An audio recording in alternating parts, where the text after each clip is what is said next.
அறிமுகம் இல்லாத பெண்களுக்கு இரவு நேரத்தில் நீங்கள் அழகாக இருக்கிறீர்கள் என மெசேஜ் அனுப்புவது ஆபாசமான செயல் என மும்பை அமர்வு நீதிமன்றம் தெரிவித்துள்ளது. மும்பை போரிவாலி பகுதியின் முன்னாள் நகராட்சி பெண் உறுப்பினர் ஒருவர் தொடர்ந்த வழக்கை மும்பை அமர்வு நீதிமன்றம் விசாரித்தது. 2016 ஆண்டு நார்சிங்குடே என்ற நபர் அந்த பெண்ணுக்கு இரவு நேரத்தில் வாட்ஸ்அப்பில் குறுஞ்செய்திகள் அனுப்பியுள்ளார். தூங்கிவிட்டீர்களா, உங்களுக்கு திருமணமாகிவிட்டதா, அழகாக இருக்கிறீர்கள், நல்ல நிறமாக இருக்கிறீர்கள், எனக்கு உங்களை பிடித்துள்ளது என அவர் வாட்ஸ்அப் செய்ததாக மனுவில் தெரிவிக்கப்பட்டுள்ளது. மேலும் தனக்கு 40 வயது ஆவதாகவும் நாளை சந்திக்கலாமா என்றும் கேட்டு அருவருப்பான புகைப்படங்களை அனுப்பியதாக புகார்தாரர் தெரிவித்துள்ளார். இந்த வழக்கை விசாரித்த நீதிமன்றம் இது மிகவும் ஆபாசமான செயல் என தெரிவித்தது. முன்பின் தெரியாத பெண்ணுக்கு நள்ளிரவில் நீங்கள் அழகாக இருப்பதாக மெசேஜ் செய்வதே குற்றம்தான் என நீதிமன்றம் தெரிவித்துள்ளது. இது பெண்களின் கண்ணியத்தை அவமதிக்கும் செயல் என்றும் நீதிமன்றம் கூறியுள்ளது.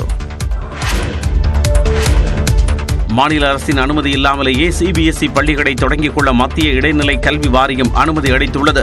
சிபிஎஸ்இ பள்ளிகள் தொடங்க மாநில அரசின் தடையில்லா சான்று தேவை என்ற நடைமுறை இருந்து வந்தது. இந்நிலையில் மாநில அரசின் அனுமதி இல்லாமலேயே இனி சிபிஎஸ்இ பள்ளிகளை தொடங்கும் வகையில் திருத்தம் மேற்கொள்ளப்பட்டுள்ளது. அதன்படி தனியார் சிபிஎஸ்இ பள்ளி தொடங்க அனுமதி கோரி மாநில அரசின் தடையில்லா சான்றை முதலில் பெறாமல் நேரடியாக மத்திய அரசிடம் விண்ணப்பிக்கலாம்.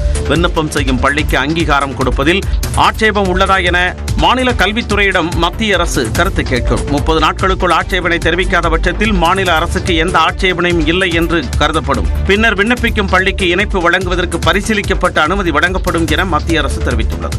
இதன் மூலம் தனியார் சிபிஎஸ்இ பள்ளிகளுக்கு தடையில்லா சான்று வழங்கும் மாநில அரசின் அதிகாரத்தை மத்திய அரசு பறித்துள்ளதாக குற்றச்சாட்டு எழுந்துள்ளது. அண்ணா பல்கலைக்கழக மாணவி பாலியல் வன்கொடுமை வழக்கில் சிறையில் உள்ள ஞானசேகரன் 7 திருட்டு வழக்குகளிலும் கைது செய்யப்பட்டார். தமிழ்நாட்டையே உலுக்கி அண்ணா பல்கலைக்கழக மாணவி பாலியல் வன்கொடுமை வழக்கில் ஞானசேகரன் என்பவர் கைது செய்யப்பட்டார். இவர் மீது பல குற்ற சம்பவங்கள் தொடர்பான வழக்குகள் உள்ளன. இந்நிலையில் கடந்த 2022 ஆண்டு முதல் 2 ஆண்டுகளுக்கு பள்ளிக்கரணை பகுதியில் உள்ள பெரிய தனி வீடுகளை குறிவைத்து கொள்ளையடித்து வந்ததாக காவல்துறையினரிடம் ஞானசேகரன் வாக்குமூலம் அளித்ததாக தெரிகிறது. பள்ளிக்கரணையில் 7 வீடுகளில் திருடியதை ஞானசேகரன் ஒப்புக்கொண்டதாக காவல்துறையினர் தெரிவித்துள்ளனர். கொள்ளையடித்த நகைகளை விற்ற பணத்தில் தான் சொகுசு கார் வாங்கியதாகவும் பிரியாணி கடை வைத்ததோடு பல பெண்களுடன் தொடர்பில் இருந்ததாக அவர் கூறியிருக்கிறார். அதன்படி திருட்டு வழக்குகளில் ஞானசேகரனை கைது செய்துள்ள பள்ளிக்கரணை காவல்துறையினர் அவரை 3 நாட்கள் காவலில் எடுத்து விசாரணை நடத்த மனு செய்துள்ளனர்.